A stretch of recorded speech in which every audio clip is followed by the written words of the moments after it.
اعوذ باللہ من الشیطان الرجیم بسم اللہ الرحمن الرحیم الحمد للہ الذی لا یحصی نعماہ العادون ولا یؤدی حقہ المجتہدون الذی لیس لصفته حد محدود ولا نعت موجود ولا اجل ممدود فطر الخلائق بقدرته ونشر الریاح برحمته الصلاة والسلام علی المہیمن علی رسلہ والخاتم لأوصیائہ والشافع الیہ والمکین لدیہ والمطاع فی ملکوتہ الأحمد من الأوصاف الأب القاسم محمد صلوات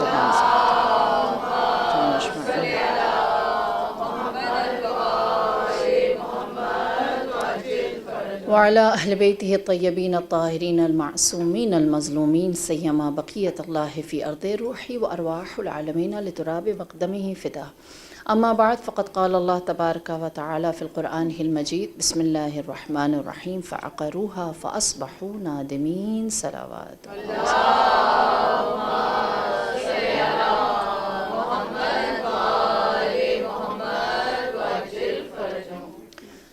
پروردگار عالم نے جو 1,24,000 انبیاء بھیجے ان میں سے 26 انبیاء کا تذکرہ 26 انبیاء کا تذکرہ قرآن میں ان کے معجزات اور ان کی قوم کے احوال کے ساتھ کیا، اور اس تذکرے کے اندر وہ بتاتا ہے کہ ہم جب ہدایت دیتے ہیں تو کچھ لوگ ان نبیوں کے ذریعے سے اپنے لیے ہمیشہ کی کامیابی خرید لیتے ہیں اور کچھ ہمیشہ کے لیے اپنے لیے برا راستہ چن لیتے ہیں. ایسا ہی ہے.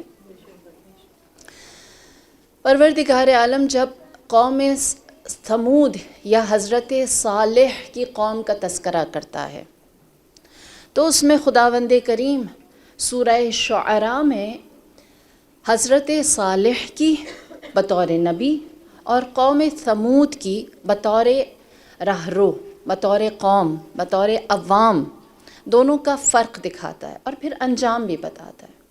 پروردگار عالم ارشاد فرماتا ہے کہ جب حضرت صالح علیہ السلام صرف 16 سال کے تھے ہم نے انہیں نبی بنایا اور ان سے کہا اپنی نبوت کا آغاز کرو، لوگوں کو اللہ کی جانب بلاؤ، اپنی نبوت کے بارے میں بتاؤ اور قیامت کا تذکرہ کرو. یہ 3 چیزیں تھیں، اور جب وہ اس کو قبول کر لیں تو اس کے بعد انہیں ہماری بندگی سکھاؤ. اسلام بھی ایسا ہی ہے نا کہ جب اسلام لے آئیں تو اس کے بعد انہیں عبادات کی طرف یا فروعات دین کی طرف لائیں. حضرت صالح علیہ السلام نے 16 سال کی عمر میں جب تبلیغ شروع کی تو اس کے بعد اتنا طولانی عرصہ گزرا کہ تاریخ نقل کرتی ہے کہ ایک دن انہوں نے اپنی قوم سے کہا اب میں 120 سال کا ہو گیا اور تم ایمان نہیں لائے. میں 120 سال کا ہو گیا اور تم ایمان لے کر نہیں آئے، کیا چیز تمہیں ایمان سے دور رکھتی ہے؟ کہنے لگے ہم تمہارے خدا کو نہیں مانتے. حضرت صالح نے کہا چلو پھر ایسا کرتے ہیں، سب کچھ سامنے کر دیتے ہیں، تم جو میرے خدا سے چاہتے ہو تم مانگو اور میں جو تمہارے خدا سے چاہتا ہوں وہ مانگوں گا. اگر میرے اللہ نے، میرے معبود نے تمہاری جو خواست ہے، جو تمہاری طلب ہے اس کا جواب دے دیا تو تم میرے خدا پر ایمان لے آؤ گے، اور اگر میں تمہارے بتوں سے کچھ مانگوں اور انہوں نے جواب دے دیا تو میں یہاں سے چلا جاؤں گا، اس کے بعد سے میں تمہیں اللہ کی طرف دعوت نہیں دوں گا. لہٰذا انہوں نے ایک دن اور ایک جگہ مختص کی اور کہا کہ یہاں پر ہم ملیں گے، جس کو انہوں نے عید کا دن قرار دیا اور کہا اس دن ہم لوگ اپنی فتح کا جشن منائیں گے. انہیں اپنے بتوں پر اتنا یقین تھا. مختصر اس جگہ پر جا کر بیٹھے اور انہوں نے 3 دن اپنے بتوں کو سامنے رکھ کر، جو مین ان کے 6 بت تھے ان کو سامنے رکھ کر قالین بچھائے، بہترین کھانے بنائے اور پھر ان کی جو بھی ان کی عبادت تھی وہ کی. اور 3 دن کے بعد حضرت صالح سے کہا اب آؤ اور مانگو. حضرت صالح نے جب ان سے کہا، پہلے بت کو جو سب سے بڑا تھا اس سے کہا کہ پہلے میرے سلام کا یا میرے ہونے کا جواب دو. جواب نہیں آیا.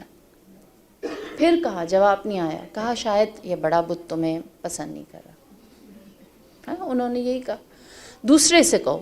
2 3 4 5 6 کوئی جواب نہیں آیا. کہا کچھ دیر کے لیے دور چلے جاؤ، ہم ان کے سامنے دوبارہ اپنی درخواست رکھتے ہیں۔ حضرت صالح دور چلے گئے اور وہ اپنی جو بھی بندگی وہ کرتے رہے، یہاں تک کہ دوبارہ حضرت صالح علیہ السلام کو بلایا اور انہوں نے دوبارہ ان سے بات کرنے کی کوشش کی، مطالبہ کیا رکھتے، کوئی جواب نہیں آیا، تو پھر کہنے لگے کہ ہم تمہاری بات ہار گئے، اب تمہاری باری۔ حضرت صالح سے کہا، آپ نے فرمایا جو تم نے طریقہ بتایا میں نے اس پر عمل کیا، اب جو میں تمہیں میرے خدا سے مانگنے کا طریقہ بتاؤں، جس طرح کہوں تم عمل کرنا۔ کہا ٹھیک ہے۔ آپ نے فرمایا مجھے بتاؤ تم میرے خدا سے کیا چاہتے ہو؟ انہوں نے پوچھا کیا اس کی کوئی شرائط ہیں؟ کہا کوئی شرط نہیں، کوئی کنڈیشن نہیں، جو کچھ جس طرح مانگنا ہے مجھے بتاؤ، تم مجھے بتاؤ کہ میں خدا سے کہوں گا۔ کہا ٹھیک ہے۔ کہتے ہیں کہ 70 شیوخ بزرگ ان کے اکٹھے ہوئے اور کہنے لگے کہ ہم ایسا مطالبہ رکھیں گے کہ خدا صالح اسے پورا نہ کر سکے، اور کہا کہ مطالبہ یہ تھا کہ اس پہاڑ کے اندر سے ایک اونٹنی نکلے جو پریگننٹ ہو، اور اس کا سائز ایسا ہو کہ جو اس کی رب ہے، ایک رب سے، ایک پسلی سے دوسری پسلی کا فاصلہ 1000 میٹرز کا ہو، یعنی بڑی ہو نا، بہت بڑی ہو، یعنی پریگننٹ ہے تو پھر وہ کوئی ایسی نارمل جیسی ہے اس طرح کا نہیں۔ حضرت صالح نے پوچھا اس کے بعد کوئی شرط؟ کہا کہ اس کے بعد یہ کہ وہ جو پریگننٹ ہو وہ ہمارے سامنے بچہ جنے، اونٹنی، اور ہم اس کے بچے کو زندہ دیکھیں، وہ اس کے شکم سے نکلے اور وہ چلے پھرے جیسے سارے جانور چلتے پھرتے ہیں، اور اگر یہ تمہارے خدا نے کیا تو ہم ایمان لے کر آئیں گے۔ حضرت صالح نے پوچھا اس کے بعد تم کچھ چاہتے ہو؟ ان کا نہیں، ہرگز نہیں چاہتے۔ کہا اگر اس کے بعد خدا تم سے کچھ مانگے تو کیا تم قبول کرو گے؟ کہا بے شک ہم قبول کریں گے۔ حضرت صالح نے دعا کی اور پھر پہاڑ کے شکم سے جیسے رنگ کی، جس سائز کی، جس طرح کی، جس تصور کی انہوں نے ایک اونٹنی کا مطالبہ کیا تھا وہ ظاہر ہوئی، اور پھر کہا اب اس سے کہیں اگر یہ واقعی میں اس کے پیٹ میں بچہ ہے اس کو جن دے۔ جنا، کہا یہ کھڑا ہو جائے، کھڑی ہو گئی، کہا یہ دودھ دے، اسے دودھ دیا، اور حضرت صالح نے کہا اور کچھ؟ کہا کچھ بھی نہیں۔ لہٰذا وہ کہنے لگے ہم نے تمہارے اس معجزے کو مان لیا۔ آپ نے فرمایا اس کے بعد خدا تم سے ایک شرط مانگتا ہے، وہ یہ کہ یہ آیت اللہ ہے، اللہ کی نشانی ہے، ہاں شعائر الہی میں سے ہے، لہٰذا تم اب اس کا نہ صرف یہ کہ احترام کرو گے بلکہ خدا نے تمہاری بقا کو اس کے ساتھ جوڑ دیا ہے۔ اس کو مارو گے تم خود کو مارو گے، اس کو نقصان پہنچاؤ گے تم خود کو نقصان پہنچاؤ گے، لہٰذا تم نے اس کو کوئی نقصان نہیں پہنچانا۔ کہنے لگے ہم کیوں نقصان پہنچائیں گے، تو ہمارے پاس بہت بڑی نشانی ہے، لہٰذا ہم مان گئے، تمہارے خدا کو مان گئے۔ حضرت صالح نے کہا لاؤ ایمان۔ 70 لوگ آئے تھے نا سمجھدار، لہٰذا انہوں نے کہا کہ بہت جلدی ہے ابھی ایمان لانا، ہم بیٹھیں گے، ہماری ابھی ایک گرینڈ میٹنگ ہوگی، اس کے بعد ہم بتائیں گے کہ ہم نے کرنا کیا ہے۔ حضرت صالح نے انتظار کیا، 70 میں سے 6 لوگ واپس آئے، 6 لوگ واپس آئے اور کہنے لگے کہ اس کے علاوہ کوئی اور ایمان لانے کے لیے تیار نہیں ہے۔ اللہ اکبر۔ حضرت صالح نے کہا پس تم 6 لوگ بھی میرے لیے کافی ہو۔ اللہ کی جو حجت ہے نا اس کو زیادہ لوگ نہیں چاہیے، اسے اپنی قوم میں سے 120 سال کی تبلیغ کے بعد 6 بھی گوارا ہیں۔ اور سوچئے 1385 سال ابھی تک امام کی غیبت رہ چکی ہے، اور امام نے ابھی تک 313 ہی مانگے، ہے نا، زیادہ نہیں، تھوڑے بھی کافی ہیں، لیکن وہ جو تھوڑے ہوں وہ مخلص ہوں۔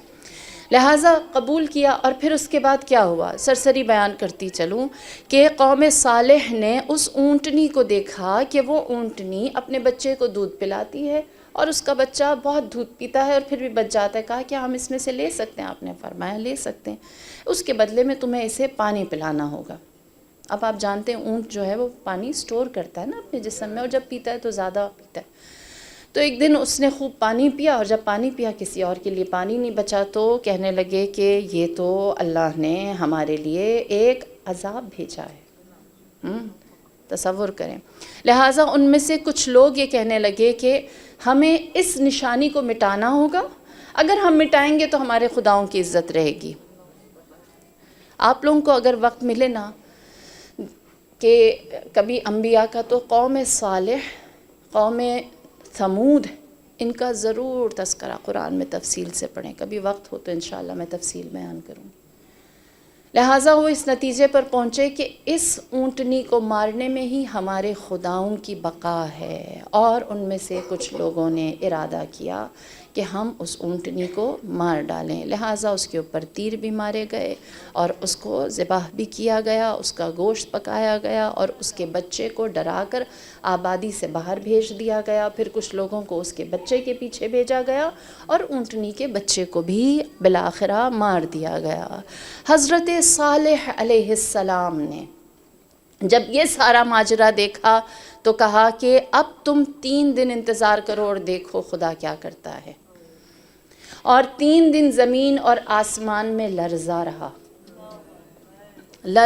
زمین لرزتی رہی، آسمان لرزتا رہا، اور یہ لوگ اس حد تک اللہ کے عذاب کے آنے کے لیے مینٹلی تیار ہو گئے کہ انہوں نے اپنی قبریں اپنے ہاتھوں سے خود ہی کھود دیں کہ جو پہلے مرے گا دوسرا اس کو جلدی سے قبر میں ڈال دے، کیونکہ سب نے مرنا ہے، زمین کو قرار نہیں آ رہا. خدا اس حالت کے بارے میں جو میں نے آیت تلاوت کی، فَعَقَرُوهَا فَأَصْبَحُوا نَادِمِينَ، قوم صالح نے، قوم ثمود نے جب اونٹنی کو ذبح کیا، مار دیا، اس کی کوہان کاٹ دی، تو اس کے بعد ان کے پاس ایک چیز باقی بچ گئی جو ندامت تھی، جو پشیمانی تھی. ہم جس سچویشن میں اس وقت ہیں نا، ہم بھی قوم صالح اور نمود سے کم نہیں ہیں، ہے نا، کہ ہمارے درمیان سب کچھ موجود ہے. قوم صالح نے، قوم ثمود نے حضرت صالح سے آخر میں لیا کیا؟ اتنا بڑا معجزہ دکھا کر پشیمانی، ندامت، پچھتاوا، عذاب. حق جب برملا آتا ہے تو لوگوں پر لازم ہے کہ وہ اس سے ہدایت کو لیں. لیکن ایسا بھی ہوا کہ حضرت انسان نے اپنے سامنے برملا حق کو دیکھنے کے باوجود حق ہدایت راستی کو اختیار نہیں کیا. وہ نادم ہوا، وہ پشیمان ہوا، اس کے پاس سوائے پچھتاوے کے کچھ نہیں آیا. اسی لیے کہتے ہیں میدان محشر میں قیامت کے دن سب سے زیادہ ریپیٹ ہونے والا جملہ کیا ہے؟ یا لیتنی کنتو تراب، کاش میں خاک ہو جاتا، اے کاش میں مٹی ہو جاتا، میں پیدا ہی نہ کیا جاتا. قیامت والے دن سب سے زیادہ جو احساس انسان کے اندر ہوگا وہ ندامت کا ہوگا. کافروں کے اندر نہیں، ایون مومنین. یاد رکھیں یہ کوئی ایسا جذبہ نہیں ہے ندامت و پشیمانی کہ جو صرف اور صرف کافروں میں یا ہدایت سے ہٹے ہوئے لوگوں میں ہو، مومنین میں بھی ہوتا ہے. جو لوگ راہ ہدایت پر نہیں آتے، ضدی رہتے ہیں، لجبازی کرتے ہیں، وہ اس بات پر پچھتاتے ہیں کہ کاش ہم ایمان لے آتے، کاش ہم نے اونٹنی کو نہ مارا ہوتا. ہم نے اپنی اونٹنی مار دیا نا، ہے نا. یہ تو رحمت للعالمین کی رحمت ہے کہ ہمارے لیے زمین اور آسمان نہیں لرزتی، ورنہ ہم نے جو اپنی اونٹنی اور اس کے بچے کے ساتھ کیا ہے اس سے زیادہ اور کیا ہو سکتا ہے. لہٰذا جو کافر ہے، جو سرکش ہے، صرف وہ پشیمان نہیں ہوتا، جو مومن ہے وہ بھی نادم رہتا ہے. کیوں؟ جب روز جزا وہ دیکھے گا نا، جو اس نے تھوڑا سا کیا اس کی اتنی جزا ہے، تو پچھتائے گا، کہے گا مجھے خدا تو دنیا میں بھیج، میں صحیح سے اچھی عبادت کر کے آؤں گا، اگر اس تھوڑے سے کا بدل تو یہ دینے والا ہے. لہٰذا میں نے اور آپ نے یہ عشرہ شروع کیا محرم کا. ہم سنسیئرلی پہلی چیز جو انشاءاللہ کہ ہر ممبر سے بیان ہوتی ہے اور یہاں سے بھی بیان ہوئی، وہ ہے توحید، ہے نا. ہم نے خدا کی وحدانیت، ہمارے ایمان کی بنیاد ہی اللہ کی توحید ہے، وہاں سے شروع کیا اور ہم اب بالکل اختتام پر آ گئے. اور عاشورہ ہمارے قریب ہے، 1 دن کا فرق ہے. ہم اگر اس فرش سے خود کو نہ بدلیں، اپنے اندر احساس ہدایت یا پروگریس نہ کریں، تو پھر ہم پچھتاوا لے کے جا رہے ہیں. جو ہم آخر میں ایک چیز اٹھا رہے ہیں وہ ندامت ہی ہے نا، اس کے سوا اور کیا ہے. لہٰذا ہم نے اپنے آپ کو جس چیز سے بچانا ہے وہ یہی ہے کہ کل کو ہم ان لوگوں میں سے نہ ہوں کہ جن کے لیے قیامت یوم الحسرہ ہے، حسرت کا دن ہے، یوم الندامہ ہے، ندامت اور پشیمانی یا پچھتاوے کا دن ہے۔ میرے مولا امام حسن عسکری علیہ السلام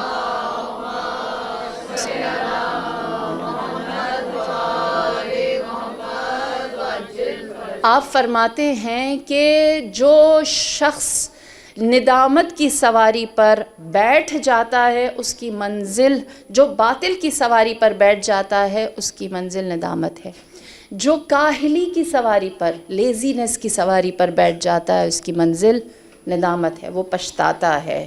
جو شخص اپنی آنکھیں بند یعنی بے بصیرت ہو کر چلتا ہے اس کی منزل ندامت ہے، اور جو شخص ریاکاری کے ساتھ چلتا ہے اس کی منزل ندامت ہے۔ نہ باطل، نہ سستی، لیزینس، نہ ریاکاری اور نہ ہی خودسری، ان سب کے سوا۔ اور پھر اس کے بعد میرے مولا امیر کائنات نہج البلاغہ میں فرماتے ہیں ان الحسرۃ والندامۃ والویل لمن لم ينتفع بما افسر، فرمایا کہ 3 چیزیں اس کے لیے اس کی تقدیر میں لکھ دی جاتی ہیں جب وہ اپنے ماضی سے کوئی کچھ نہیں سیکھتا۔ جو اپنے ماضی سے نہیں سیکھتا اس کے حصے میں کیا 3 چیزیں آتی ہیں؟ پہلی چیز حسرت، ہائے یہ آ جاتا ہے نا۔ دوسری چیز ندامت، ہائے ہائے ہم نے نہ کیا۔ اور تیسری چیز افسوس۔ جس نے ماضی سے نہیں سیکھا وہ یہ 3 چیزیں اپنے لیے رکھ لے۔ خدا ماضی کو زندہ رکھتا ہے۔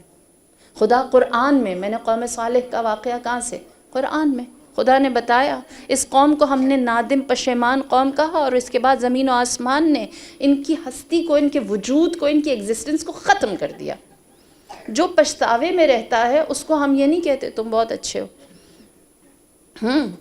جس تک ہم نے حق برملا پہنچا دیا۔ لہٰذا ہمارے لیے اس وقت ماضی سے سیکھ کر آگے بڑھنے کا راستہ ہے۔ اور دیکھیے ہم جب تذکرہ کرتے ہیں نا مولا کے اس فرمان کا کہ سستی پر سوار ہو کر منزل پر نہ جاؤ، ندامت ملے گی۔ ریاکاری پر سوار ہو کر آگے نہیں بڑھو، ندامت ملنی ہے۔ باطل پر سوار ہو کر آگے نہ بڑھو، ندامت ہی مقدر ہے۔ تو کیسے کیسے لوگ تاریخ میں نادم ہوئے ہیں؟ ہم سب سے اوپر سے شروع کرتے ہیں کہ کچھ چیزوں کو ہم لوگ نظر انداز کرتے ہیں۔ مثال کے طور پر جنہوں نے فدق کو تسلیم نہیں کیا، اور بی بی نے کیا فرمایا، سبحان اللہ، میری جان قربان میرے بی بی کے خطبے کے اس حصے پر کہ وہ خطبہ فدقیہ کیا ہے؟ صرف فدق ہے؟ نہیں، بیداری ہے، بیداری۔ آپ نے جو لوگوں کے ضمیر ہیں انہیں جھنجھوڑا ہے، اور کیا کیا؟ سنت قرآن آپ نے زندہ کی کہ خطبہ فدقیہ میں آپ نے اسلام کی تاریخ کو یاد کیا کہ اسلام کی تاریخ کیا ہے، اور اس سے ابھی سیکھو ورنہ کل کو تمہارے پاس سوائے ہائے ہائے ندامت کے اور کچھ بھی نہیں ہوگا۔ اور بی بی کے خطبے کا ایک حصہ کیا ہے؟ سبحان اللہ، آپ نے سنا ہوگا کہ آپ نے رسول خدا کے اوصاف بیان کیے، پھر امیر کائنات کے اوصاف بیان کیے۔ جو آپ رسول خدا کے اوصاف کے آپ نے کس طرح سے اسلام کو اپنے اخلاق کے ذریعے لوگوں تک پہنچایا، اور پھر اس کے بعد جناب فاطمہ فرماتی ہیں کہ اللہم صلی علی محمد و آل محمد وعجل فرجہم اجمعین، فرماتی ہیں جب شیطان نے سر اٹھایا اور تمہیں کچلنا چاہا، مسلمانوں کو تمہیں کچلنا چاہا، تب رسول خدا نے علی کو اس شیطان کی جانب بھیجا، اور علی کی تلوار اس وقت تک چلتی رہی جب تک اس کے شر کی آگ بجھ نہیں گئی۔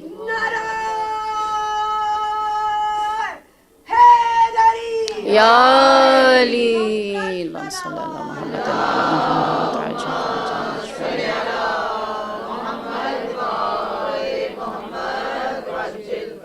فرمایا علی راہ خدا میں جہاد کرنے والے، سعی کرنے والے، اصحاب کے سردار، ہر وقت آمادہ تیار، محنت کرنے والے، جبکہ تم لوگ، فرمایا تم لوگ صرف اس انتظار میں رہتے کہ اگلی خبر کیا آنی ہے، روز نئی خبر کے انتظار میں رہتے، اور جب میدان میں تمہیں لے جایا جاتا تو تم میدان سے فرار کر جاتے۔ فرار کرنا نہیں کہتے، کہتے ہیں کہ تشریف لے جاتے۔ ہاں، لہٰذا پھر بی فرماتی ہیں، پھر خداوند کریم نے علی کے قدموں کو مستحکم کیا، یہاں تک کہ علی نے انبیاء کے دین کو غلبہ دیا۔ جنگیں ساری جیتی نا، ان کے دلوں میں رعب ڈالا نا۔ فرمایا اور جب انبیاء اور اوصیاء کا غلبہ آ گیا، اے مسلمان تیرے دل میں نفاق آیا، تیرے دل میں کھوٹ آیا، اور تو نے چاہا کہ اب جب اسلام جیت گیا ہے تو اس میں سے میں اپنا حصہ بھی لے لوں۔ فرمایا تو نے چاہا کہ تو اپنا حصہ لے لے، بلائی کھانے کے بہانے تو نے دودھ پی لیا۔ تصور کریں بی بی کس طرح سے ساری اسلام کی تاریخ بتا رہی ہیں، اور جو باطل کا ارادہ ہے اور یہ کس راستے پر چل رہے ہیں، اس کا انجام کیا ہونے والا ہے۔ فرمایا اہل باطل کا پلا ہوا اونٹ تمہارے دروازے پر آیا، اور تم اس اونٹ کی جانب ایک کشش اور ایک اٹریکشن دیکھ کر اس کے قریب چلے گئے، اور پھر شیطان نے دیکھا کہ تم اس کے یعنی شیطان کے اوبیڈینٹ فرما بردار ہو، تو شیطان نے تمہیں اس اونٹ پر سوار کیا اور تمہارا اسلحہ غصے کو بنایا، اور تم نے غصے کے سلوک کے ساتھ اس شیطان پر سوار ہو کر جو جی میں آیا وہ کرنا چاہا۔ تم یہ سمجھتے رہے تم اونٹ کو چلا رہے ہو، جبکہ اونٹ کا جہاں جی میں آیا تمہیں لے گیا۔ جان لو تمہارے حصے میں سوائے ندامت کے کچھ نہیں آئے گا۔ جتنی لڑائی لڑنی ہے لڑ لیں، لیکن آپ ہی کی کتابیں یہ بتاتی ہیں کہ جن کو جناب فاطمہ یہ کہہ رہی تھیں وہی آئے تھے منانے کے لیے بی بی کو، اور کہتے تھے ہم اپنے کیے پر، ہاں ہم نے جو کیا ہے ہم اس کو جانتے ہیں، ہم نے آپ کے ساتھ غلط کیا ہے۔ بی بی نے پہلے خطبے میں واضح بتا دیا تھا، لہٰذا جو خطبہ فدکیہ ہے وہ انسان کو خلوص اور اخلاص کے ساتھ یہ بتاتا ہے کہ ابھی بھی جاگ جاؤ، چاہے تم میرے مد مقابل کیوں نہ کھڑے ہو۔ ہاں یہ اسلام ہے، یہ ہادیان کا کردار ہے، اور ایسا نہیں کہ یہ ان کے لیے ہے، یہ ہمارے لیے بھی ہے نا، یہ میرے لیے بھی ہے نا، کہ اس سے پہلے کہ ہم کہیں کہ اب تو ساری بساط لپیٹ لی گئی، لہٰذا ہم ابھی سے ہی کچھ حرکات کرنا شروع کریں۔ اور پھر اس کے بعد ہم اگلا مرحلہ کیا دیکھتے ہیں؟ کربلا کا، جہاں پر جو لوگ امام کے ساتھ کسی بھی وجہ سے شامل نہیں ہوئے ان کے حصے میں کیا آیا؟ 72 تو سرفراز ہوئے نا، لیکن اس کے علاوہ عبید اللہ ابن حر جعفی، یاد رکھیں اگر آج آپ کو کسی عظیم مقصد کے لیے بلایا جائے اور آپ کے پاس وقت نہ ہو تو کون سا راستہ ہے؟ ہاں عبید اللہ ابن حر جعفی کٹر شیعہ، مولا کا محب چاہنے والا۔ مولا نے فرمایا سب ملاقات کی، فرمایا میرے ساتھ چلو، کہنے لگا بڑے ضروری اگریمنٹس ہیں، پہلے وہ پورے کر لوں پھر اس کے بعد آؤں گا۔ یہاں تک کہ جب خبر شہادت سید الشہداء ملی تو عبید اللہ ابن جعفی یا حسرتا کہتا رہا۔ کربلا گیا، کربلا کی خاک کو اپنے سر میں ڈالتا اور کہتا اس خاک سے بوئے حسین آتی ہے، کاش اس دن میں نے حسین کو یہ نہ کہا ہوتا۔ دوسری ذات براء بن عازب، جو امیر المؤمنین کے صحابیوں میں سے بھی تھا، البتہ وہ اس وقت جوان تھا، ینگ تھا، اور امام کے بھی، امام حسن و حسین کے بھی۔ براء بن عازب خود نقل کرتا ہے اور وہ خود کہتا ہے کہ میں ایک دن امیر کائنات کے ساتھ تھا، آپ نے مجھ سے فرمایا کہ اے براء میرے بیٹے حسین کو شہید کیا جائے گا، تو اس وقت زندہ ہوگا لیکن نصرت نہیں کرے گا۔ تو وہ کہتا ہے کہ میں نے سوچا میں امام کا چاہنے والا ہوں، یہ کیسے ہو سکتا ہے؟ اور پھر میں مکے میں تھا جب امام نے سفر شروع کیا، میں نے کہا امام جائیں تو جب بلائیں گے پھر حالات دیکھتے ہیں کیا ہوتے ہیں۔ اور امام نے وقت رخصت جب اپنا آخری خطبہ ارشاد فرمایا تو مجھے یہ لگا کہ امام اپنی دعوت میں تھوڑا اصرار یا تھوڑی جلدی کر رہے ہیں، اور میں سکون سے بیٹھا رہا یہاں تک کہ جب خبر شہادت امام آئی تو اس نے کہا واللہ علی نے سچ کہا تھا، میں جانتا تھا وہ کربلا کی جانب جا رہے ہیں، واللہ صدق علی۔ تیسرا شخص ترمہ، ان لوگوں کا تذکرہ کم ہوتا ہے، جو 26 ذی الحج کو امام سے ملتا ہے، 26 ذی الحج کو راہ کوفہ میں امام سے ملاقات کرتا ہے، اور امام اس سے کہتے ہیں تم میرے ساتھ کربلا چلنا چاہو چلو، حالات تمہارے سامنے ہیں۔ ترمہ کہتا ہے کہ مولا آپ تشریف لے جائیے، مجھے ایک ضروری کام ہے، میں وہ ڈیل کر کے آتا ہوں۔ میں ابھی کیونکہ تاریخ بیان کر رہی ہوں، تاریخ ذہن میں رکھتے ہوئے ذرا اس کو فیوچر پر بھی امپلیمنٹ کرتے جائیں ساتھ ساتھ نا، کہ بلایا جائے گا اور ہم کہیں گے یہ کام میرا اٹکا ہوا ہے، یہ میں کر کے آؤں۔ ترمہ کہتا ہے میں 26 کو امام سے ملا، اور جب ہمیں خبر شہادت امام ملی میں سوچنے لگا کہ وہ کام نہ بھی کرتا دنیا کا کیا ہوتا، لیکن اب جو ہم کھو چکے دنیا میں بچا کیا۔ اللہ اکبر۔ اسی طرح یزید بن مسعود جو بصرہ کا رہنے والا تھا، کربلا نے دیکھیں کیسی کیسی ندامتیں چھوڑی ہیں، منتظرین امام کو کیسے ندامت کے راستے سے، پشیمانی سے، پچھتاوے سے بچانے کے لیے کیا مثالیں زندہ رکھی ہیں۔ یزید بن مسعود کہتا ہے کہ مجھے امام کا خط ملا، امام نے مجھ سے کہا میری نصرت کے لیے آؤ، میں نے جواب میں امام کو لکھا کہ مولا اکیلے آؤں گا کیا فائدہ، بصرہ سے آپ کے لیے مدد لے کر آتا ہوں، اور میں امام کے لیے لوگ اکٹھے کرتا رہا۔ امام نے جب میرا خط امام کو ملا، جواب میں مجھے شکریہ ادا کیا، اور امام نے لکھا آنے میں دیر نہ کرنا۔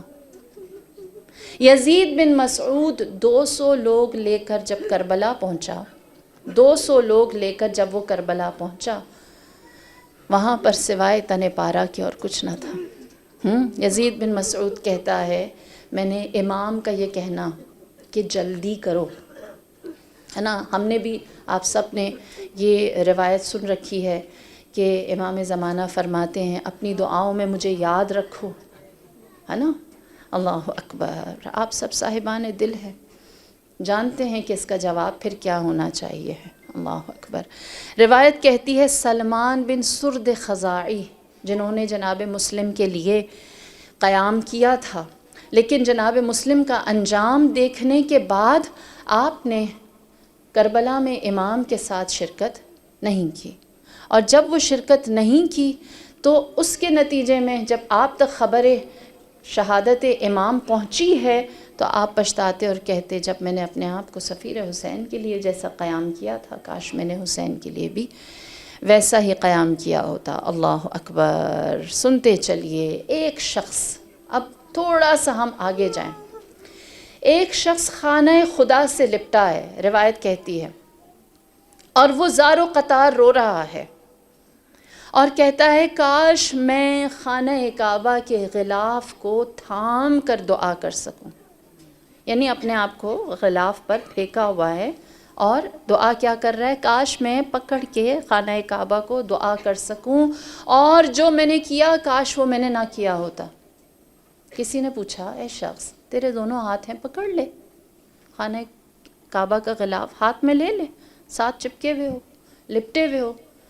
اس نے کہا میرے دونوں ہاتھ کام نہیں کرتے، شل ہیں، بے جان ہیں۔ پوچھا کیسے؟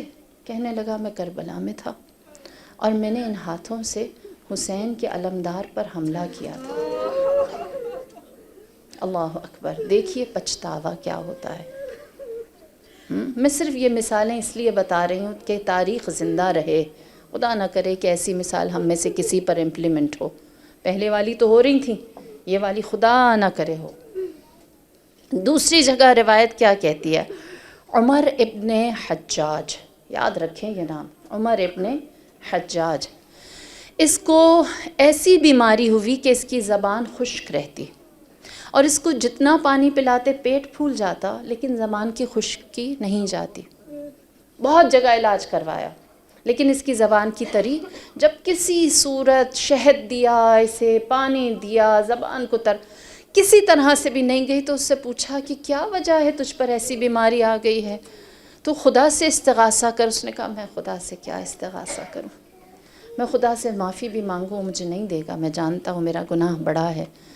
حکیم نے اس سے پوچھا تیرا گناہ کیا ہے؟ کہنے لگا میں کربلا میں نہر فرات پر پہرا دیا کرتا تھا، اب میرے پاس جان تو باقی ہے، زندگی تو ہے، لیکن اس زندگی کا کوئی فائدہ نہیں۔ استسقاء کی بیماری اس پر آئی اور وہ تا ابد جب تک زندہ رہا پیاس میں مبتلا رہا اور نادم و پشیمان رہا۔ لہٰذا ہمارے عمل کے نتیجے میں کبھی ہم وقت کے امام سے عبداللہ ابن حر جعفی بنتے ہیں، محبت کرتے ہیں، لیکن اپنی زندگی اپنے کام کی بنیاد پر امام کے قریب نہیں جا سکتے۔ وقت کا امام بھی ایسا ہی ہے، پکارتا ہے، ہو سکتا ہے ہم کہیں گھر ہے، بچے ہیں، کام ہے، بڑی محنت سے ان سب کو بنایا ہے، ذرا مہلت دے دیجئے۔ ہو سکتا ہے ہم براء بن عادب ہوں، امام نے ہمارے دل پر دستک دی ہو اور ہم اس کے بدلے میں کھڑے نہ ہوئے ہوں۔ ہو سکتا ہے کہ ہم لوگ ترمہ جیسے ہوں جنہوں نے امام سے ابھی کچھ دن پہلے ملاقات کی ہو۔ مجھے یاد ہے میں نے پچھلے سال بھی یہ بات بیان کی تھی کہ ہم امام زمانہ کو دیکھتے ہیں، پہچانتے نہیں۔ بس جب کوئی نصیحت کرے، بلائے، حق کے لیے دعوت دے اپنے گھر میں یا کہیں پر، یا پھر آپ کے پاس کوئی ایسا راستہ ہو، فوراً جواب دیجئے، دیر نہ کیجئے۔ ہو سکتا ہے یزید بن مسعود ہوں کہ ہم اپنے تئیں اتنی امام کی مدد کرنے میں مشغول ہوں کہ جو امام کا بتایا ہوا راستہ ہے اس سے دور رہ جائیں، اور خدا نہ کرے اس کے بعد کی کوئی بھی مثال ہم پر صادق آتی ہو۔ کربلا ہمیں یہ بتاتا ہے کہ جب حق کا میدان سج جاتا ہے تو اس کے بعد تمہارے لیے سرعت سے اس کے پاس جانے کا ہی راستہ ہے۔ باطل میں جا کر کھڑے ہوگے تو تمہارے لیے نہ خیر دنیا ہے نہ خیر آخرت ہے، دنیا بھی نہیں ملتی۔ عمرو ابن عاص جو معاویہ ابن ابی سفیان کا رائٹ ہینڈ تھا، جب وہ مرنے لگا تو اس نے کیا کہا؟ کہتے ہیں بیمار ہوا، مرنے لگا تو کہنے لگا کہ واللہ اللہ علی پر رحم کرے، اس نے مجھ سے ایک بات سچی کہی تھی کہ موت کو آنے میں دیر نہیں لگے گی، خود کو آمادہ کر لو، اور موت کتنی جلدی آ گئی، میں تو تیار ہی نہیں۔ اللہ اکبر۔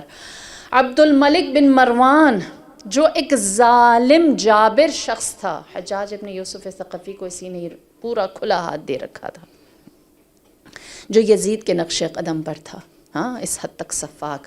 کہتے ہیں کہ جب اس کے اوپر بیماری آئی اور اسے لگا کہ اب وہ مرنے والا ہے، تو اس کی نگاہ اپنی کھڑکی سے باہر ایک گڈریے پہ شیفرڈ جو ہوتا ہے اس پر پڑی، اور وہ کہنے لگا کاش میں اس کی طرح ہوتا، میں ایک بادشاہ نہ ہوتا، اور اس کے نتیجے میں آج کم سے کم سکون کی موت تو مر لیتا۔ میں نے زندگی بھر جو کیا میں جانتا ہوں میں اس کا سامنا قبر میں نہیں کر سکتا۔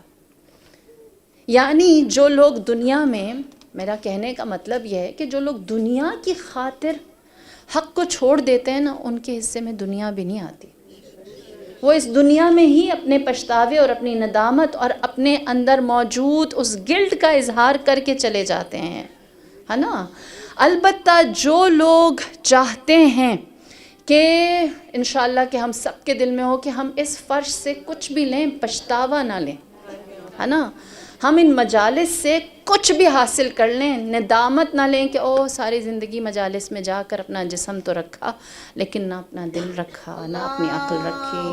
صلی اللہ علیہ وسلم۔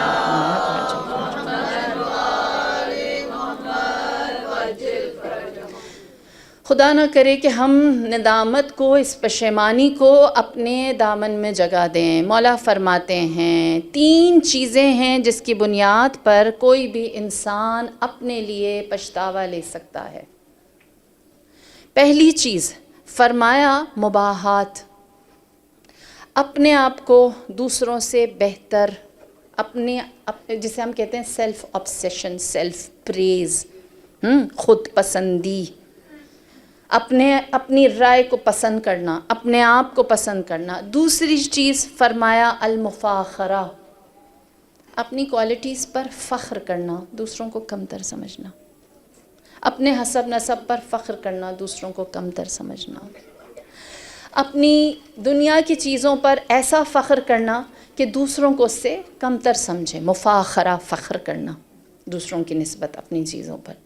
اور تیسری چیز جو ندامت کا باعث بنتا ہے المعازہ، دوسروں سے زیادہ اپنے والے کو عزت سمجھنا، عزیز سمجھنا کہ میری عزت دوسروں سے زیادہ ہے۔ یہ تینوں چیزیں کیا کرتی ہیں؟ خود پسندی ہو، یا اپنے اوپر غرور و تکبر کرنا ہو، یا پھر اپنی عزت کو دوسروں کی عزت سے زیادہ سمجھنا ہو، یہ تینوں کہاں لیڈ کرتی ہیں؟ تکبر کی طرف، تکبر کی طرف۔ میرے مولا فرماتے ہیں گناہ کے 3 اصول ہیں۔ یہ بات ساری زندگی کے لیے ہے، ساری زندگی کے لیے یاد رکھیں۔ فرمایا گناہ کے 3 اصول ہیں، ان میں سے پہلا اصول، پرنسپل، پہلا پرنسپل گناہ کا حسد، دوسرا حرص، لالچ، اور تیسرا تکبر۔ جو بھی انسان گناہ کرتا ہے اس کے اندر یہ 3 چیزیں کہیں نہ کہیں ہوتی ہیں۔ اور یہ کہاں سے آئی ہیں؟ یہ کیسے پرنسپل بنے ہیں؟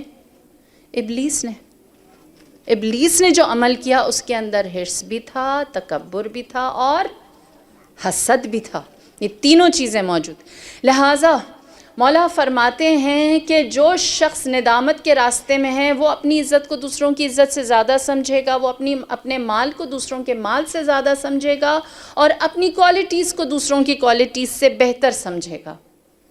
یہ 3 چیزیں انسان کو یقینی طور پر، نمازیں، بہت اچھا سکارف 1000 پنیں، بہت سارا مال صدقہ کرنا، ہر سال زیارت پر جانا، بہت سارے حج و عمرہ کرنا، طولانی دعائیں اور اعمال کرنا، خدا کا واسطہ ہے ان پر ناز نہ کریں، ان کا تذکرہ نہ کریں۔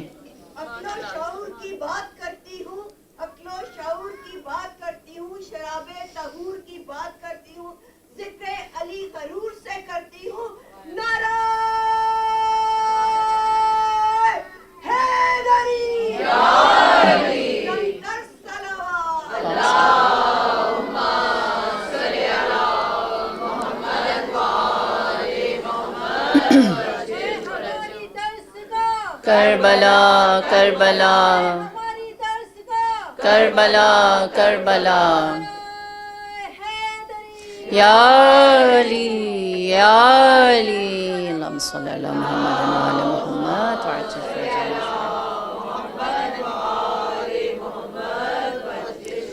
لہٰذا ہم جتنی بھی نیکیاں کرتے ہیں ہم سمجھتے ہیں کہ ہم کچھ کرتے ہیں۔ مولا کیا فرماتے ہیں؟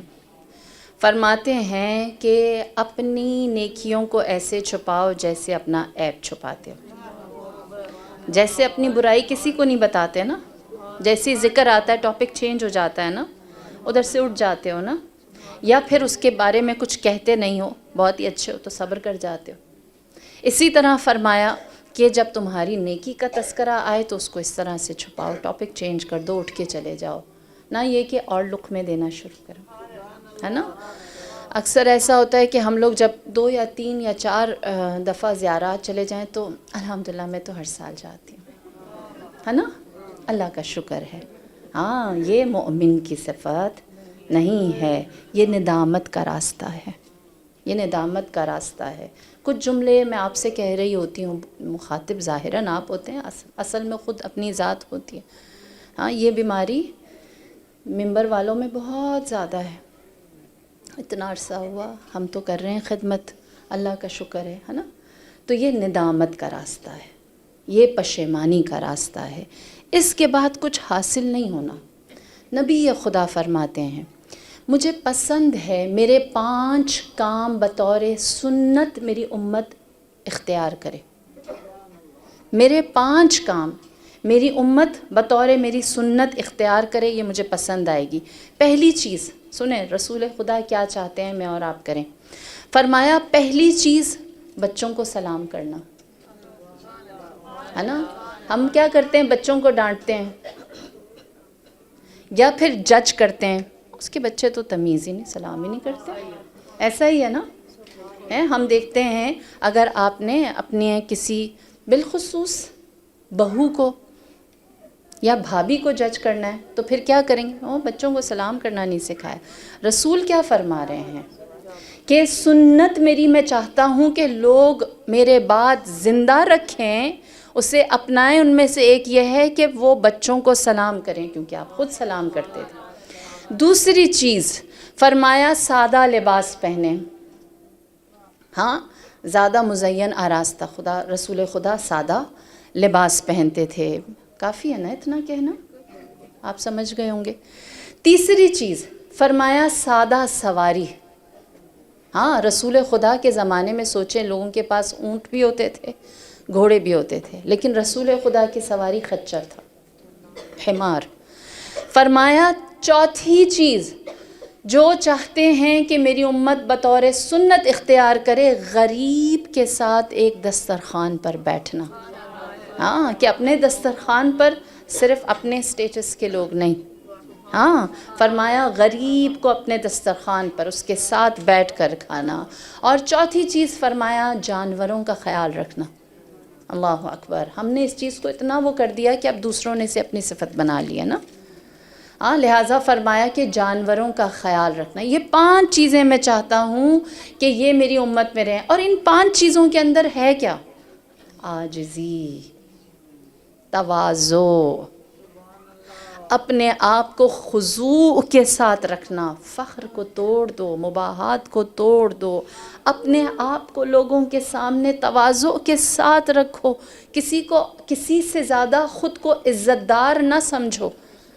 حارث حمدانی جو امیر المؤمنین کے محبان خاص میں سے ہیں, جب آپ انہیں اپنی جانب سے اپوائنٹ کرتے ہیں, والی بناتے ہیں, تو انہیں خط لکھتے ہیں. حارث حمدانی کا اگر وہ خط آپ پڑھیں, سبحان اللہ, تاریخ کے ان چند خطوں میں سے ہے, ہمیں یہ باتیں سمجھ آتی ہیں. یونائٹڈ نیشنز میں بھی اس خط کو ایک آرٹیکل کے اندر پڑھا گیا کہ کسی بھی گورنر کو بہترین انسٹرکشن جو اس کو اس کا لیڈر دے سکتا ہے, یہ ان میں سے ایک ہے.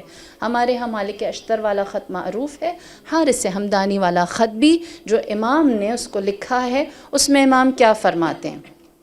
فرماتے ہیں کہ میری کچھ باتیں یاد رکھو. فرمایا دنیا گزر جائے گی, اس گزرتی ہوئی دنیا سے جو گزرتی جا رہی ہے, پاس آن ہو رہی ہے, اس میں سے عبرت کو اٹھا لو اور باقی کو جانے دو, باقی تمہارے کام کی نہیں ہے. فرمایا کہ موت اور اس کے بعد کی منزل, موت کے بعد کیا ہے؟ برزخ. ہاں, فرمایا کہ موت اور برزخ کو یاد رکھو, پھر جو فیصلہ کرنا ہے کرو. ہم سے اگر کوئی کہے موت کو یاد رکھ کے فیصلہ کرو, تو کہیں گے ابھی تو اللہ زندگی دے, نا امیدی کی باتیں کیوں سکھا رہے ہیں, ہے نا. مولا کیا فرما رہے ہیں؟ موت اور برزخ کو یاد رکھو اور پھر جو فیصلہ کرنا ہے کرو. اور پھر اس کے بعد فرمایا جو کام تم سب کے سامنے نہیں کر سکتے, اسے اکیلے میں بھی نہ کرو. اگر لوگوں کی نظروں کے سامنے کوئی کام کرتے ہوئے تمہیں شرم آتی ہے, تو اس کو اکیلے میں بھی نہ کرو, کیونکہ جب لوگ تمہارے اوپر ناظر ہیں, دیکھ رہے ہیں, اور وہ حاضر ہیں, تو تنہائی میں تو خدا حاضر ہے, اور اس خدا کی عزت مخلوق سے زیادہ ہے. چوتھی چیز فرمایا کہ کبھی بھی, اللہ اکبر, کبھی بھی اس راستے پر نہ چلو جہاں تمہیں کسی سے معافی مانگنی پڑے. مومن ہمیشہ اس راستے سے خود کو جدا کرتا ہے جہاں اس کو کسی کے سامنے بخشش کا مطالبہ. مومن صرف خدا سے بخشش مانگتا ہے اور اپنی عزت کے لیے خود ہی چوکیدار بن جاتا ہے. پھر اس کے بعد فرمایا, اللہ اکبر, یہ چیزیں ہمارے ہاں کم تذکرہ ہوتی ہیں, اس لیے بیان کر رہی ہوں. مولا نے فرمایا کہ اے حارث حمدانی, بازاری اڈے پر نہ بیٹھو, کیونکہ یہ شیطان کی جگہ ہے. اللہ اکبر. یعنی ابھی آسان الفاظ میں, ونڈو شاپنگ نہ کرو. کیوں؟ وہ کون کر رہا ہوتا ہے؟ شیطان کر رہا ہوتا ہے. امام نے صریحاً منع فرمایا. پھر اس کے بعد فرمایا چھٹی چیز، فرمایا بہانے سے، طریقے سے اپنے نفس کو عبادت کا عادی بناؤ. نفس نہیں آئے گا، کوئی بہانہ بناؤ اور کسی راستے سے اس کو اس جانب لے جاؤ. جیسے نفس بہانے بنا کر ہم سے ہماری زندگی ضائع کرواتا ہے نا. فرمایا تم بہانے بناؤ اور نفس کو عبادت کی جانب لے کر آؤ. کسی بھی عادت کو اپنے اندر آنے دو، غصے کو اندر نہ آنے دو. ہاں، غصہ ایسا ہے کہ جس کے انجام میں انسان کے لیے سوائے ندامت کے کچھ بھی اور باقی نہیں بچتا. یہ ساری صفات کیا سکھا رہی ہیں حارث ہمدانی کو؟ کہ اپنے اوپر غرور و تکبر نہ کرو. ہاں، تم گرچہ سب کے لیے وہاں پر ایک گورنر بنا کر بھیجے گئے ہو، لیکن سب سے زیادہ خضوع تمہارے اندر ہو. دیکھیے تکبر اور مباحات کرنے والوں کے ساتھ قرآن میں خدا کیا کہتا ہے؟ جس نے اللہ کے سامنے اپنے آپ کو رکھا کہ انا ربکم الاعلی، فرعون. قارون جس نے کہا انما اوتیت علی علم، جتنا بھی خزانہ میں نے جمع کیا یہ میرے پاس جو نالج تھی بزنس کی میں نے اس سے جمع کیا، اللہ نے تھوڑی دیا ہے. پروردگار عالم کہتا ہے ہم نے قارون کو اسی کے خزانے میں دفن کر دیا، کچھ بھی نہیں بچا، نکل گیا. زمین جو قارون کا خزانہ تھا وہ نگل لیا. آپ لوگوں کو کبھی بور ہو رہے ہوں تو قارون کو پڑھیے گا، اس کی تاریخ بہت انٹرسٹنگ ہے. آپ کو لگے گا ابھی کا کوئی بزنس مین ہے، بس وہاں اس کے پاس کوئی تصویریں کھنچوانے کے لیے نہیں کھینچتا نہیں تھا، اس کے پاس فون نہیں تھا. ورنہ اگر آپ دیکھیں تو وہ آج ہی کے زمانے کے لوگ جنہیں پسند ہے اسکرین پر آنا، لوگوں کے سامنے سیلیبریٹی بننا اور اپنی دولت کو سب کے سامنے شو آف کرنا. قارون لٹرلی آج کے زمانے کی کوئی گلیمرس آپ کو سیلیبریٹی لگے گی جو اپنی چیزوں کو فلیکس کرے اور ہر جگہ بتائے. قارون. اور وہ کیا کہتا ہے یہ سب کسی نے دیا؟ نہیں، میرے پاس بزنس کی نالج اتنی تھی میں نے حاصل کر لیا. اللہ نے کہا زمین نگل لے. فرعون نے کہا نا ربکم الاعلی، اللہ نے کہا غرق دریا ہو. پھر اس کے بعد کچھ لوگ ایسے ہوتے ہیں کہ جو خدا سے تو انکار نہیں کرتے، کافر تو نہیں ہوتے، اللہ کی بات نہیں مانتے. پروردگار عالم سورہ ملک میں ارشاد فرماتا ہے ان اصبح ماؤکم غورا فمن یأتیکم بماء معین. خدا نے قرآن میں سوال کیا کہ اگر خدا زمین پر جتنا پانی ہے اس کو زمین کے اندر جذب کر لے، ایبزارب کر لے اور زمین ساری خشک ہو جائے تو تم پانی کہاں سے لاؤ گے؟ کہتے ہیں ایک شخص سن رہا تھا، وہ آیا اور اس نے ہنس کر کہا زمین کے اندر سے لے آئیں گے. کہا خدا نہیں چاہتا نا کہ وہ زمین پر پانی بہے. کہنے لگا زیادہ گہرا کریں گے اور اتنا پانی ڈالیں گے، اتنی رسی ڈالیں گے اور اندر سے پانی نکالیں گے، یہ کون سی بڑی بات ہوئی؟ تم اپنے خدا سے کہو کہ یہ آسانی سے میں کل کر کے دکھاؤں گا. اللہ اکبر. پروردگار عالم نے اسے اگلے دن آنکھوں کی بینائی لے لی. یہ ایک چیز لے لی، اب جو کر سکتے ہو کرو. ہاں، کبھی جب بندہ خدا کی نہیں مانتا، اس کو تسلیم نہیں کرتا، تو خدا اس کو بھی بتاتا ہے کہ اب تمہارے پاس کیا ہے، کیسے جانچو گے. اللہ اکبر. پھر کبھی ایسا ہوتا ہے کہ جب کوئی اپنی تعداد پر فخر کرے. میں نے آپ کے سامنے بیان کیا تھا یوم الحنین کو. اللہ نے قرآن میں یوم الحنین کو زندہ رکھا ہے، قرآن کی تاریخ بتائی ہے کہ بدر کو بھی اللہ نے قرآن میں زندہ رکھا، حنین کو بھی زندہ رکھا. بدر کو زندہ رکھا کہ تھوڑے سے لوگ تھے، 90 لوگ تھے، انہیں 1000 پر میں نے فتح نصرت دے دی، جیت گئے. اور حنین والے دن مسلمان زیادہ تھے. یوم حنین اعجبتکم لکثرتکم، جس دن تم اپنی مین پاور کے اوپر غرور کر رہے تھے، ان کا ایک حملہ آیا مد مقابل کا. 12,000 میں سے اتنے آپ لوگ بتائیں ذرا حساب کر کے کہ کتنے لوگ بھاگ گئے کہ 9 لوگ بچ گئے. ہے نا، میرا میتھس تھوڑا کمزور ہے، وہی جو آپ نمبر بتا رہے ہیں نا. تو تصور کیجئے خدا بتا رہا ہے کہ حنین کا دن بھی ہے، تو تمہیں فتح بدر والے دن تم جیتے تھے، اللہ نے جتایا تھا. حنین والے دن تم اپنے ظاہر سے اتنے وہ ہو گئے، اپنے نمبرز پر ہی اتنے خوش ہو گئے، اور تمہارے ہاتھ میں آخر میں کیا آیا؟ بے نقاب ہو گئے نا. جو لوگ میدان جنگ سے تشریف لے کر گئے تھے ان کی حقیقت سامنے آ گئی نا. ہاں، پھر اس کے بعد کبھی کوئی انسان، قرآن کہتا ہے کہ اپنے ظاہر پر، جسے کہتے ہیں معاذات، اپنے آپ کو عزت والا سمجھتا ہے. رسول خدا کے پاس مختلف سردار بیٹھے ہوئے تھے اور وہ آپ سے سوال کر رہے تھے، یہاں تک کہ ابن المکتوم جو نابینا تھے وہ آئے اور وہ آ کر سب کے درمیان بیٹھے اور رسول خدا سے برملا کہا مجھے کچھ سکھائیے اچھا سا. تو جو وہ تاجر بنی امیہ کا بیٹھا تھا وہ انتہائی ناراض ہوا اور اس نے غصے سے یوں دیکھا اور کہنے لگا کہ میں بیٹھا ہوں اور یہ فقیر نابینا آ کر میری بات کو انٹرپٹ کر کے رسول سے بات کرتا ہے. اس کو پتہ نہیں ہے کہ کس طرح سے بڑوں کو بڑا سمجھنا چاہیے. خداوند کریم نے کہا عبسا وتولا ان جاءہ الاعمى. 10 آیتیں اس شخص کی سرزنش میں قرآن نے بھیجی. اپنے آپ کو ظاہری صاف ستھرا اچھا لباس پہنا ہوا اور کسی کو کہ وہ نابینا ہے، فقیر ہے، کمتر نہ سمجھو. ہاں، ایک دوسرے کے ظاہر کی بھی عزت کرو. خداوند کریم اگر ابن المکتوم کو اس کی روح پاک کی وجہ سے عزت دیتا ہے تو کوئی اپنی ظاہر، اپنے اچھے لباس، اپنے اچھے سٹیٹس کی بنیاد پر اسے رسوا نہیں کر سکتا. دیکھیے خدا کیسے مومن کی عزت پر اللہ پہرا دیتا ہے. علی جی ملنگا، نعرہ دبنگا، نعرہ دبنگا، نعرہ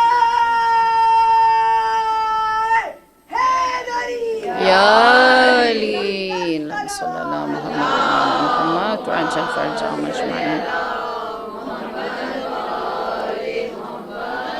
محمد تقی جعفری بہت بڑا نام گزرا ہے، صاحب علم ہستی تھے. وہ کہتے ہیں مختلف یونیورسٹیز میں پڑھاتے تھے، ریسرچ اسکالر تھے. وہ کہتے ہیں کہ ایک دفعہ میں اپنی یونیورسٹی سے باہر آ رہا تھا اور ساتھ ہی یونیورسٹی کے بالکل ساتھ ہی امام بارگاہ اس میں داخل ہو رہا تھا. ایک فقیر سا شخص، سادہ لوح میرے پاس آیا اور کہنے لگا کہ آپ ہمارے گاؤں میں مجلس پڑھ دیں گے. تو کہتے ہیں مجھے ہوا کہ لوگ سمجھتے نہیں ہیں میں کتنا بڑا عالم ہوں اور یہ مجھے گاؤں میں بلا رہا ہے. کتنی بری بات ہے، ایسے احساس ہی نہیں ہے. میں ادھر یونیورسٹی سے نکلا اور امام بارگاہ میں جا رہا ہوں اور بیچ میں گاؤں لا رہا ہے. کہتے میں نے اس کو تو یہ بات نہیں کہی، میں نے اس سے یہ کہا کہ میرے پاس وقت نہیں ہے. ایسے ہی کرتے ہیں نا، کسی کو کہتے تو نہیں ہیں لیکن دل میں یہ عبسا وتولا کہ جب آپ ظاہر کو دیکھ کر جج کرنا شروع کر دیتے. کہتے میں امام بارگاہ میں داخل ہوا اور میں اس وقت سورہ قدر کی تفسیر کر رہا تھا. میں جا کر بیٹھا، میں نے دیکھا وہ سادہ انسان بھی بیٹھا ہے. میں نے کہا اوہ میرا فین آیا ہے نا. ایسا ہی ہوتا ہے. یہاں تک کہ وہ کہتے ہیں میں نے خطبہ پورا پڑھا، سب کچھ کیا، اور جیسے ہی میں نے سورہ قدر کی تلاوت کرنی شروع کی میں نے کہا انا، بھول گیا، بلینک دماغ. دوبارہ بسم اللہ سے آیا، میں نے کہا انا، بھول گیا. محمد تقی جعفری کتنی کتابیں لکھی ہیں، بہترین کتابیں لکھی ہیں. کہتے ہیں مجھے سورہ قدر یاد نہ آئے. میں حیران ہوا اور میں نے کہا میں تھوڑا تأمل کرتا ہوں. لہٰذا میں نے تیسری دفعہ ٹھہر کے جب سورہ قدر کی تلاوت کی، انا سے آگے یاد ہی نہیں آیا، ذہن ساتھ ہی نہیں دے رہا تھا. یہاں تک کہ وہ سادہ لوح کھڑا ہوا، اس نے کہا انا انزلناہ فی. کہتے میں سمجھ گیا خدا نے مجھے کس ندامت سے بچایا ہے. میں اللہ اکبر یا رسول اللہ یا علی یا علی اللہم صلی اللہ علیہ محمد وعجل فرجہم اجمعین. کہتے ہیں میں نے خدا کا شکر اس بات پر ادا کیا کہ اللہ نے مجھے فوراً تنبیہ کی، ورنہ اگر خدا مجھ سے روز جزا پوچھتا کہ تو کیوں نہیں گیا تھا، تیرا علم اتنا زیادہ ہو گیا تھا، تیرا مقام اتنا ہو گیا تھا، میں خدا کو کیا جواب دیتا؟ کہتے ہیں میں جب اپنا درس تمام کر کے آیا، میں دوڑتا ہوا اس سادہ لوح انسان کے پاس گیا، میں نے کہا آپ کا گاؤں کہاں ہے؟ کتنے دن میں آؤں؟ کیونکہ میں سمجھ گیا کہ کبھی کبھی یہ چیزیں ہمیں اندر سے ہمبل رکھنے کے لیے ہوتی ہیں. ہاں، لہٰذا فرش عزا پر کوئی بھی جگہ کسی عزادار کے لیے مختص نہیں ہے. ہاں، کوئی بھی جگہ کسی بڑے چھوٹے کے لیے، جہاں جگہ ملے خاضعانہ بیٹھ جائیں اور خدا سے کہیں خدایا یاد رکھنا میں نے اپنے لیے اس فرش سے عزت اور تیری قربت کو چنا تھا، ندامت اور پچھتاوے کو نہیں. ہاں، میں نے اس چیز کو اختیار کیا جو تیرے نزدیک پسندیدہ تھی. اور آج کا دن اللہ اکبر، جیسے ہی ہم کہتے ہیں 8 محرم، دل و دماغ پر ایک ہی نام آتا ہے، اسی کا ہی غلبہ ہے، ابو الفضل عباس. مجھے یقین ہے آپ سب اپنے دلوں میں بہت ساری باتیں غازی سے کہنے کے لیے اکٹھی کر کے لائیں. ہمارے قدم جب گھر سے ابو الفضل عباس کی مجلس کے لیے نکلتے ہیں نا، تو ہمارا دل گویا ہو جاتا ہے، بولنا شروع کر دیتا ہے کہ آج غازی سے کیا کیا باتیں کرنی، کیا کیا تذکرے کرنے ہیں. اللہ اکبر. دعا دوں گی آپ کو اس پاک جگہ سے کہ خداوندہ آپ کی ہر دلی حاجت، آپ کا پرسہ، آپ کی عزاداری، آپ کا سوال باب الحوائج تک پہنچے اور وہ آج ہی آپ کو اس کا جواب دیں. امید ہے عباس لشکر امام حسین کی. عباس چادر کا نام ہے جو زینب نے اپنے سر پر رکھی ہوئی ہے. عباس اس خیمے کا نام ہے جس میں جناب امام زین العابدین رہتے ہیں. عباس مشکیزے کا نام ہے جس سے سکینہ پانی پیتی ہے. عباس ستون کا نام ہے جس سے حسین نے ٹیک لگایا ہوا ہے. اور عباس علم، پرچم، نشانی کا نام ہے جو لشکر خدا کا ہے. مولا نے ابو الفضل عباس نے سید الشہداء سے اجازت مانگی، اجازت نہ ملی. آپ خیمے میں آئے، دیکھا بچے پیاس سے بلک رہے ہیں. آپ نے مولا سے سوال کیا، فرمایا آقا اگر جنگ کی اجازت نہیں دیتے تو اتنی اجازت دے دیجئے کہ بچوں کو سیراب کر دو. لہٰذا مولا نے ابو الفضل عباس کو پانی لانے کی اجازت دی. سینے پر مشق سکینہ کو سجایا، ہاتھ میں ایک نیزہ لیا، دوسرے ہاتھ میں علم لیا. آج 8 محرم ہے، نہیں پتہ اگلے سال فرش ملے نہ ملے، زندگی کتنی ہے. میں ابو الفضل کے پورے مصائب پڑھوں گی، میں حوصلے سے پڑھوں گی، آپ حوصلے سے سنیں. ابو الفضل عباس اپنے سینے پر مشق سکینہ کو سجائے بی بی کے پاس آئے، جناب سکینہ کے پاس آئے اور فرمایا زیادہ دیر نہیں، کچھ ہی دیر میں پانی لے کر آتا ہوں. سکینہ خوش ہو گئی.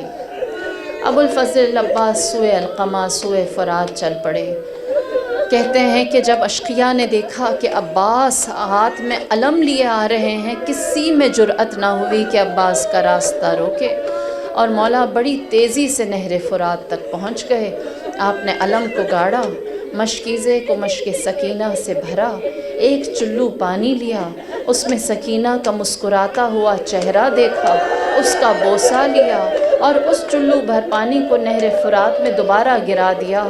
گویا آج تک جہاں جہاں پانی پیا پلایا جائے گا وہ میری سکینہ کی پیاس کا صدقہ ہے، وہ صدقہ عباس کی علامت ہے. اللہ اکبر. مشق سینے پر سجائی، ایک ہاتھ میں نیزہ لیا، دوسرے ہاتھ میں علم لیا. عباس جو نہر سے چلنے لگے ہیں، سکینہ نے دیکھا کہ کتنی تیزی سے میرا چچا نہر تک پہنچ گیا. جناب سکینہ دوڑتی ہوئی بچوں کے پاس گئیں اور کہنے لگیں میرا چچا پانی لے کر آ رہا ہے، اور وہ دیکھو وہ نہر پر غازی کا علم ہے. زیادہ دیر نہیں لگے گی، ہمارے لب سیراب ہو جائیں گے۔ جناب سکینہ نے علم حضرت عباس پر نگاہیں گاڑ دی۔ اللہ آپ کے بچوں کو سلامت رکھے، اللہ ان کی آرزوئیں پوری کرے۔ ابو الفضل عباس نہر القمہ سے چلے، دوسری جانب عمر ابن سعد نے کہا کہ کوئی بھی عباس کے قریب نہ جائے، دور سے حملے کرے، تیر والے تیر مارے، نیزے والے نیزے مارے، درختوں اور ڈھلوان کے نیچے اور پیچھے شمشیر لیے لوگ جہاں چھپ سکتے ہیں چھپ جائیں، جہاں جہاں سے عباس گزریں گے ان پر حملے کریں۔ اللہ اکبر۔ روایت کہتی ہے عباس ترائی سے بلندی کی طرف آئے، جیسے ہی علم بلند ہونا شروع ہوا،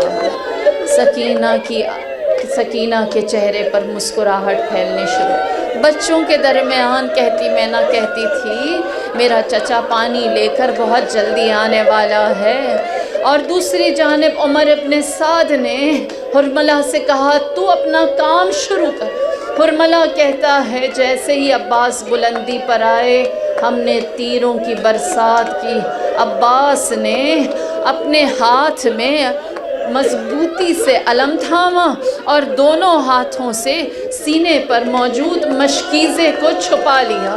جتنے بھی تیر آئے، کچھ تیروں نے عباس کی پیشانی کا بوسہ لیا، کچھ نے عباس کے حلقوم کا بوسہ لیا، شانوں کا بوسہ لیا، بازو پر تیر لگے، لیکن عباس چلتے رہے، یہاں تک کہ جیسے جیسے قدم خیموں کے نزدیک بڑھے ایک شخص نے پشت سے نیزے کا وار کیا۔ عباس چلتے رہے، ایک جری پشت سے آیا، عباس کا داہنا ہاتھ کٹا، علم ڈگمگایا، سکینہ پنجوں پر آ گئی، کہنے لگی بچوں میں دعا کروں گی تم آمین کہنا، اے پروردگار میرے چچا کو جلد ہم تک پہنچا دے۔ ابو الفضل عباس آگے بڑھے، روایت کہتی ہے ایک شانے سے مولا نے مشق کو چھپایا، علم کو بڑھایا، لیکن ایک شقی جو درخت کے پیچھے چھپا تھا اس نے ایسا وار پشت سے کیا کہ بایاں شانہ کٹ کے گرا۔ عباس کے قدم کو ابھی بھی قرار نہ آیا، آپ نے اپنے دونوں پاؤں سے، دونوں قدموں سے ذوالجناح کو حرکت دینی شروع کی اور کہا تیزی سے مجھے خیمہ گاہ تک پہنچا۔ لہٰذا کہتے ہیں اس وقت حرملہ نے اپنے لشکریوں سے کہا اب تمہارا نشانہ کچھ اور نہیں، ایک سینہ عباس ہے جس پر مشق سکینہ ہے، ہزاروں تیر انداز تھے، ایک عباس کا سینہ تھا۔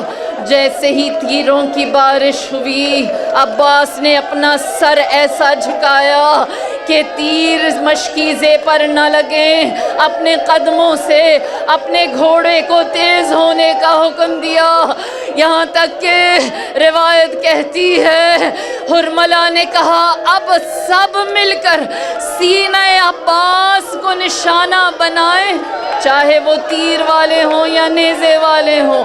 اللہ اکبر، ایک تیر آ کر مشق سکینہ پر لگا، پانی بہنا شروع ہوا۔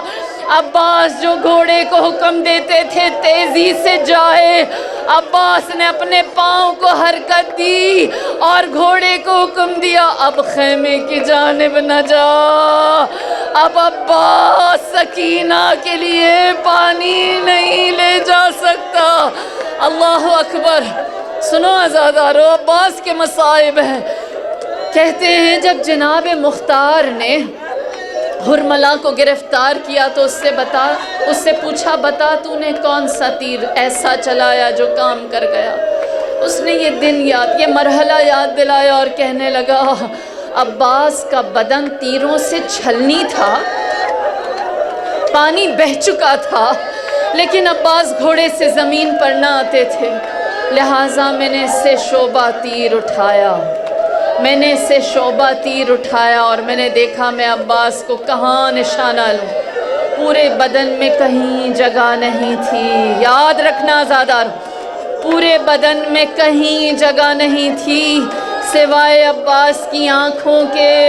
حرملہ کہتا ہے میں نے اسے شعبہ تیر عباس کی آنکھوں کی جانب روانہ کیا، تیر عباس کی آنکھوں میں پیوست ہوا۔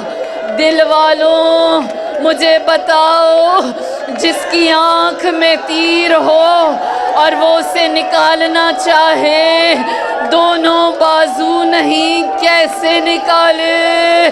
عباس نے اپنے دونوں زانو گھوڑے کی پشت پر بلند کیے تاکہ تیر کو آنکھوں سے نکال سکے۔ عباس جھکے، تیر کی پشت کو زانوؤں کے درمیان پھنسایا، ابھی نکالنا ہی چاہتے تھے، ایک شقین گرز کا وار سر ابوالفضل پر کیا۔ قمر بنی ہاشم ہے، اس چاند کو شق القمر ہوا، کبھی چاند کو ایسا گریہن نہ لگا جیسا اس گرز کے وار سے لگا۔ بسم اللہ و باللہ وعلی ملت رسول اللہ، فاطمہ قتل گاہ آ گئی، میرا عباس گھوڑے سے زمین پر آ رہا ہے۔ عزادارو جب عباس پر گریا کرنا تو یاد رکھنا زہرا نے کہا تھا ہر مجاہد جو گھوڑے سے گرا اس نے ہاتھوں کا سہارا لیا، لیکن جب میرا عباس گرا جس کی آنکھوں میں تیر سر پر گرز، اللہ اکبر، وہ آ کر منہ کے بل گرا، صدا لگائی علیکہ منی السلام، یا مولا یا ابا عبداللہ، میرا سلام آخر قبول کرنا۔ حسین نے جو سنا عباس کا سلام آخر، میرے مولا نے فرمایا اے عباس، تیری شہادت نے میری کمر توڑ دی، دشمن مجھے تانا دے گا۔ اے حسین، ہم نے تیرا جری مار دیا، ہم نے تیرا غازی مار دیا۔ اور اس کے بعد میرے مولا نے قتل گاہ جانے سے پہلے سوئے خیمہ گاہ نظر کی اور بیویوں کو ایک حکم دیا، فرمایا اے بیویوں، اپنی چادر کو مضبوطی سے تھام لو، اب عباس نہ رہے، اب اس چادر کا محافظ نہ رہا۔ عباس تک امام پہنچے، سر عباس کو اپنی آغوش میں لیا، اللہ اکبر گریہ کیا، کہا اے عباس چاہو تو میں تمہیں خیمے تک لے جاؤں۔ فرمایا اے مولا، میرے میت کو خیموں تک نہ لے جانا، مجھے سکینہ سے فرمایا مجھے سکینہ سے شرم آتی ہے، میں اس سے کیا وعدہ پورا نہ کر سکا، بس آخری بات اتنی ہے، بچے میرا انتظار کرتے ہوں گے، یہ علم بچوں کے حوالے۔ مولا نے آنکھیں بند کی، اللہ اکبر، حسین نے عباس کا علم تھاما، سوئے خیمہ گاہ جو آنا شروع ہوئے، سکینہ پنجوں پر آ گئی، بچوں سے کہنے لگی میں نے کہا تھا میرا چچا وعدہ پورا میں نے کہا تھا میرا چچا وعدہ پورا کرتا ہے، دیکھو علم آ رہا ہے، اللہ اکبر۔ سکینہ نے کیا دیکھا؟ سکینہ نے کیا دیکھا؟ علم آیا ہے، علم آیا ہے، علمدار نہیں آیا۔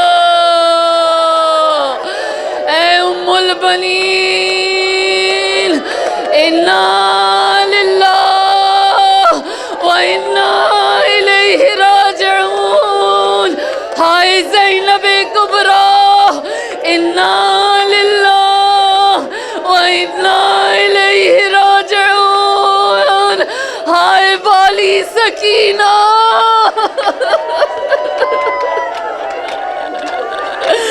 إنا لله وإنا